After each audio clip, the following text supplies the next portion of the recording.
सच के लिए बेखौफ बेबाक जंग, वर्तमान क्रांति न्यूज 24 के संग। नमस्कार, स्वागत है आपका आपके अपने वेब चैनल वर्तमान क्रांति न्यूज 24 में, और मैं हूं आपके साथ गंगाधर पत्रकार। नमस्कार, आप देख रहे हैं हिंदी मासिक पत्रिका वर्तमान क्रांति के आधार पर शुरू किया गया तेजी से उभरता हुआ वेब चैनल वर्तमान क्रांति न्यूज 24, और मैं हूं आपके साथ दीप्ति। भारत भारती इंटर कॉलेज पूरे राम गुलाम गोपीगंज में सोमवार को आयोजित कार्यक्रम में विद्यालय के मेधावी बच्चों को अंक पत्र व मेडल देकर सम्मानित किया गया। इस अवसर पर एलकेजी से लेकर कक्षा 11वीं तक में प्रथम से लेकर तृतीय स्थान पाए कुल 70 बच्चों को पुरस्कृत किया गया। मुख्य अतिथि के रूप में उपस्थित मनोज कुमार बरनवाल ने बच्चों को मन लगाकर पढ़ाई करने का संदेश देते हुए कहा कि जो बच्चे कम अंक पाए हैं वे निराश ना हो, बल्कि मेहनत से पढ़ाई करें, उन्हें भी सफलता मिलेगी। प्रबंधक माता प्रसाद चौबे ने बच्चों का उत्साह बढ़ाया। इस अवसर पर ओम प्रकाश दुबे, कैलाशनाथ मौर्य, किरण चौहान, सोनाली श्रीवास्तव, प्रीति चौबे, मलका अंसारी सहित स्कूल के समस्त शिक्षक व अभिभावक गण मौजूद रहे। कार्यक्रम का संचालन प्रधान अध्यापक शेखर पांडे ने किया। हमारे विद्यालय में 70 बच्चे जो हर कक्षाओं में प्रथम, द्वितीय, तृतीय स्थान प्राप्त किए। ये पुरस्कार देने का मुख्य उद्देश्य हमारा ये था कि हम बच्चों के अंदर कंपटीशन पैदा करें, उनके अंदर एक पढ़ने की ललक को पैदा करना, उनके अंदर जागृति स्थापित करना।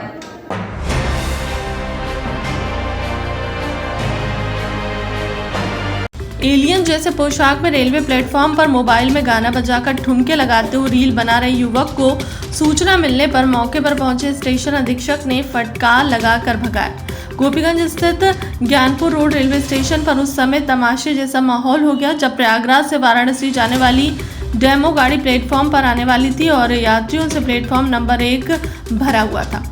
इसी दौरान हरे रंग के अजीबोगरीब लिबास में लिपटा हुआ एक युवक म्यूजिकल बॉक्स लेकर प्लेटफॉर्म पर पहुंचा और गाना बजाकर ठुमके लगाना शुरू कर दिया, जिसको देखने के लिए वहां यात्रियों की अच्छी खासी भीड़ लग गई। बताते चले कि इस समय सोशल मीडिया पर रील बनाने का प्रचलन काफी तेज से चल रहा है। लोग रील बनाने के चक्कर में अजीबोगरीब हरकतें करने से भी बाज नहीं आते। प्लेटफॉर्म पर रील बनाने की जानकारी मिलने पर स्टेशन अधीक्षक संजय पांडे ने पहुंचकर रील बना रहे युवक को फटकार लगाकर स्टेशन से बाहर निकाल दिया।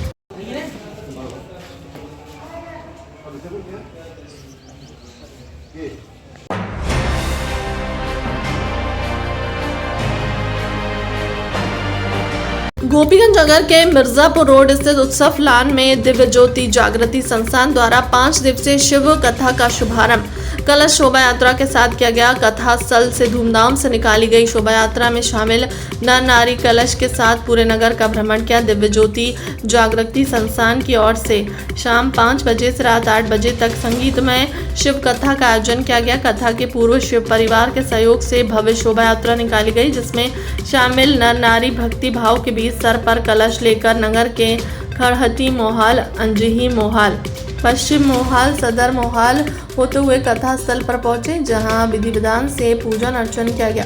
शोभा यात्रा में सुरेंद्र स्वामी, विश्वनाथ स्वामी, शिव शरण नंद स्वामी, हरि प्रकाश नंद स्वामी, उमेश राय, परमानंद सहित श्रीकांत जायसवाल, घनश्याम दासगुप्ता, दीपक मोदनवार, गगन गुप्ता, सारिका गुप्ता आदि उपस्थित रहे। संस्थान द्वारा 5 दिवसीय शिव आराधन का आयोजन किया गया है 4 अप्रैल से 8 अप्रैल तक, और जिसका शुभारंभ भव्य शोभा यात्रा के साथ किया गया। यह शोभा यात्रा उत्सव लान से प्रारंभ होकर के खड़हटी मोहाल होते हुए अंजही मोहाल और सदर मोहाल होते हुए जो है जीटी रोड होते हुए कथा स्थल तक पहुँचेगी, और उसके बाद जो है शाम 5 बजे से रात्रि 8 बजे तक कथा का भव्य आरंभ आज से प्रारंभ किया जाएगा। यह कथा अनवरत 5 दिन तक चलता रहेगा, 4 तारीख से 8 तारीख तक।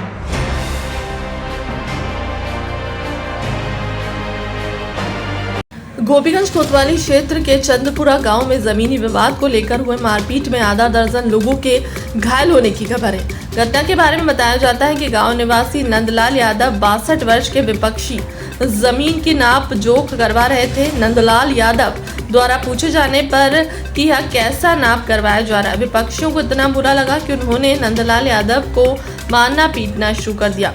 पीड़ित का आरोप है कि घर के सामने विपक्षियों ने एकजुट होकर उसे मारना शुरू कर दिया। इस दौरान परिवार के रामचंद्र यादव 58 वर्ष सूर्यमणि, 28 वर्ष पुत्र रामचंद्र यादव, कपूर चंद यादव 55 वर्ष, रामकुमार 52 वर्ष, कुसुम देवी 56 वर्ष पत्नी रामचंद्र बचाव करने पहुंचे तो विपक्षियों ने लाठी डंडों से प्रहार करके भाभी को घायल कर दिया।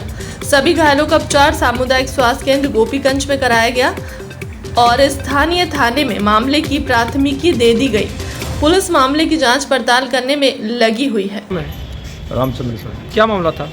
सर एक पुश्तैनी ज़मीन का मामला था।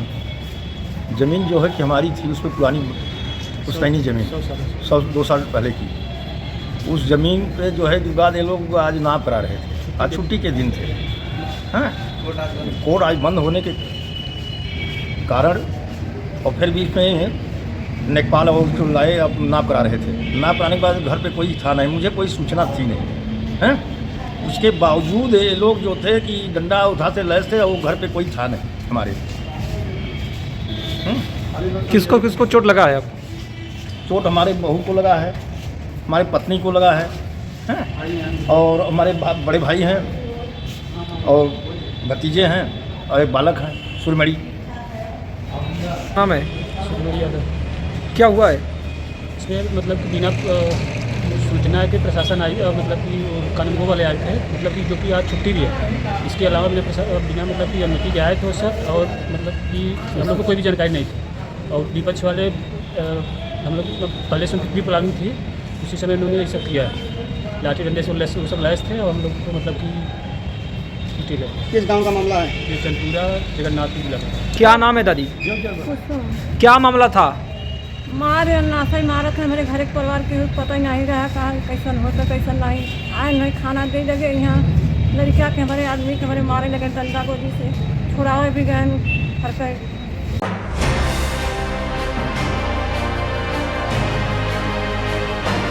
गोपीगंज नगर में मंगलवार 4 अप्रैल को व्यापारी स्वाभिमान यात्रा का गर्मजोशी के साथ स्वागत किया गया। उत्तर प्रदेश उद्योग व्यापार मंडल के 50 वर्ष पूरे होने के उपलक्ष्य में निकाली गई व्यापारी स्वाभिमान यात्रा नगर के राष्ट्रीय राजमार्ग चौराहे पर पहुंची, जहां नगर अध्यक्ष अरुण कुमार मिंकू के नेतृत्व में जुटे व्यापारियों ने प्रदेश अध्यक्ष मुकुंद मिश्रा का माल्यार्पण करते हुए जोरदार स्वागत किया। स्वाभिमान यात्रा में शामिल लोगों ने पूरे नगर का भ्रमण किया, जहां विभिन्न चौराहे व मोहल्लों में फूल मालाओं के साथ भव्य स्वागत किया। इस अवसर पर व्यापारियों को संबोधित करते हुए मुकुंद मिश्रा ने कहा कि जिस तरह से जगह जगह उत्तर प्रदेश के व्यापारियों का समर्थन और उत्साह हमारे व्यापार मंडल को मिल रहा है, इससे यह साबित होता है कि अब व्यापारी कमजोर नहीं है। व्यापारियों की हर समस्याओं के लिए व्यापार मंडल कंधे से कंधा मिलाकर उनके साथ खड़ा है। यात्रा के दौरान जिलाध्यक्ष राधेश्याम अवधिया, कृष्ण कुमार खटई, वीरेंद्र पांडे, संजय तिवारी, कमल कौशल, नितेंद्र पांडे सहित सराफा व्यापारी मौजूद रहे।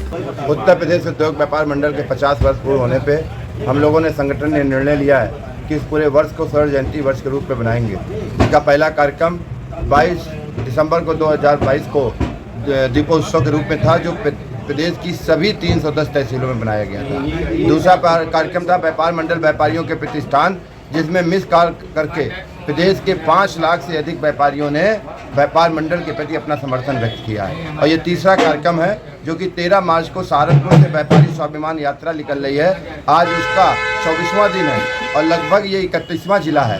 पूरे प्रदेश में जिस प्रकार से व्यापारी का उत्साह के साथ में इसका स्वागत कर रहे हैं, ये शासन और प्रशासन को स्पष्ट संदेश है कि उत्तर प्रदेश का व्यापारी उत्तर प्रदेश उद्योग व्यापार मंडल के झंडे के नीचे एक मत से साथ खड़ा है।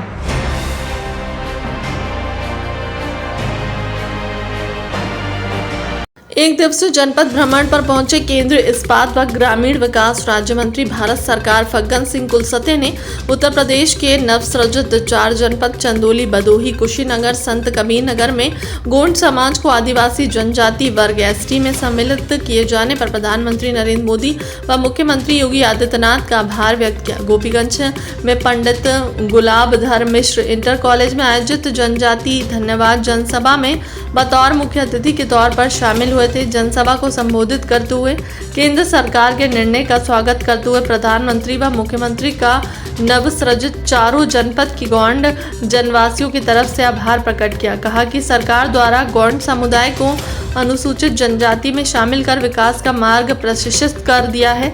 इस दौरान उन्होंने शौर्य, पराक्रम, साहस और श्रेष्ठता की प्रतिमूर्ति महान भारतीय स्वतंत्रता सेनानी रानी लक्ष्मीबाई की सेना में महिला शाखा दुर्गा दल की सेनापति अमर शहीद वीरांगना रानी झलकारी बाई की पुण्यतिथि पर उन्हें विनम्र श्रद्धांजलि अर्पित किया।